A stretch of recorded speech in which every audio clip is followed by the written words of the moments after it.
Bonjour, eh bien, je suis Stéphane Roder.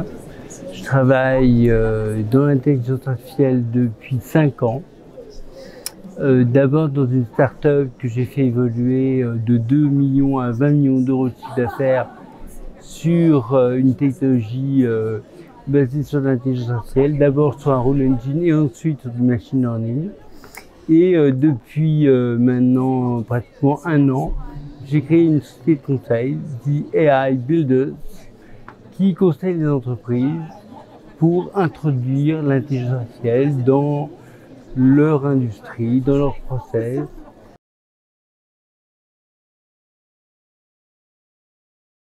J'interviens en amont, j'interviens au moment où le dirigeant, le Chief Digital Officer, le DSI se pose la question, mais où puis-je mettre de l'intelligence artificielle?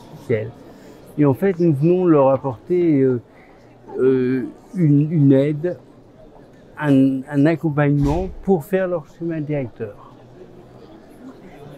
Et donc on intervient d'une part dans leurs problématiques, on résout leurs problèmes, parfois on commence d'abord par résoudre les problèmes, parce que finalement, quand il y a de la fraude, quand il y a des erreurs, c'est là qu'il faut commencer. Ensuite, on regarde si on peut se déplacer sur la chaîne de valeur et créer de nouveaux revenus. Et ensuite, bien sûr, on rentre dans le cas typique des process de l'administration. Et après, on en vient au développement du core business, où là, on regarde si on peut pas faire un business AI-driven, ou du moins tendre vers de l'AI-driven. Donc en fait, c'est toute une démarche en 5 points. Une méthodologie que nous avons mis au point, une méthodologie aussi que j'ai écrite dans un livre aux éditions Erol qui s'appelle le guide pratique de l'intelligence artificielle dans l'entreprise et qui donnera en fait une vision globale de la manière dont il faut introduire l'IA dans l'entreprise.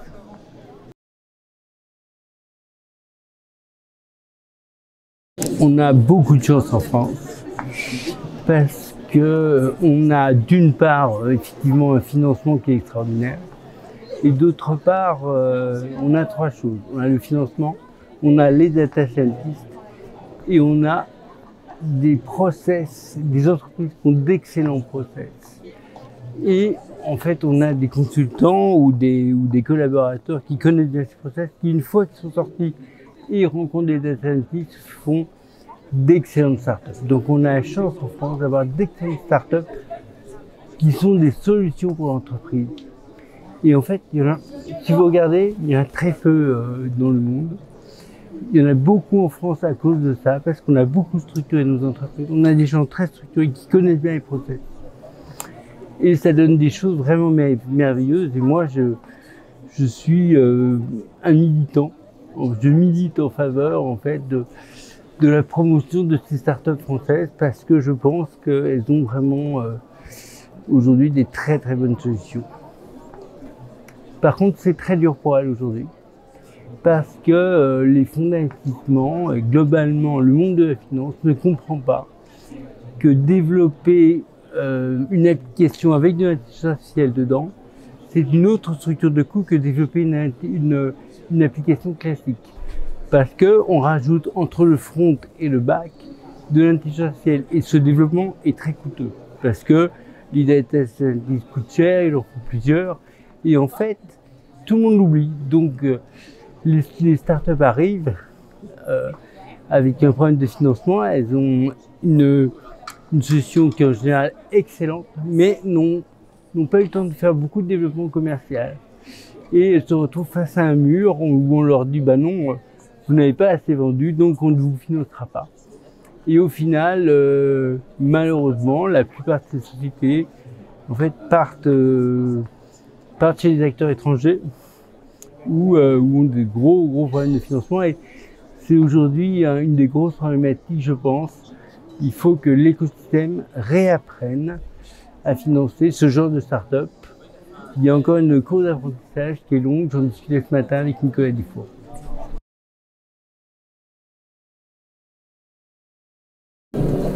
Bon, il y a le grand challenge du financement, être capable de financer assez de startups et non pas seulement en seed, et en amorçage, mais en venture avec des gros tickets entre 3 et 5 millions pour en faire des gros acteurs.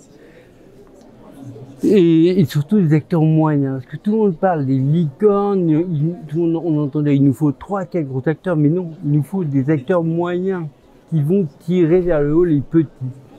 Et ça, malheureusement, personne n'a vraiment cette vision-là aujourd'hui.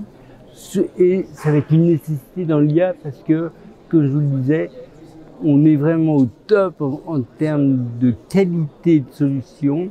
Il ne faut pas les laisser partir. Les autres challenges, c'est la confiance.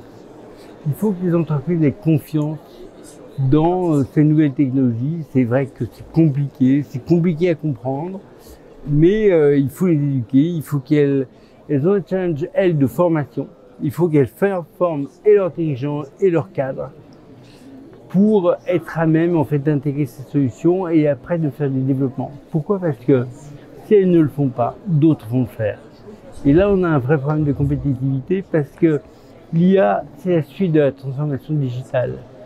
Si elles ne comprennent pas qu'elles sont passées du brick and mortar au digital, mais que derrière, il y a encore une étape qu'il ne faut pas rater, que le digital, ce n'est qu'une étape, eh bien, d'autres vont le faire à leur place. Alors, soit c'est des gens qui vont venir de nulle part, des nouveaux entrants qui vont prendre des places, et on va se retrouver avec une forme d'ubérisation à la Uber, où ils viennent de nulle part, mais ils ont de l'IA.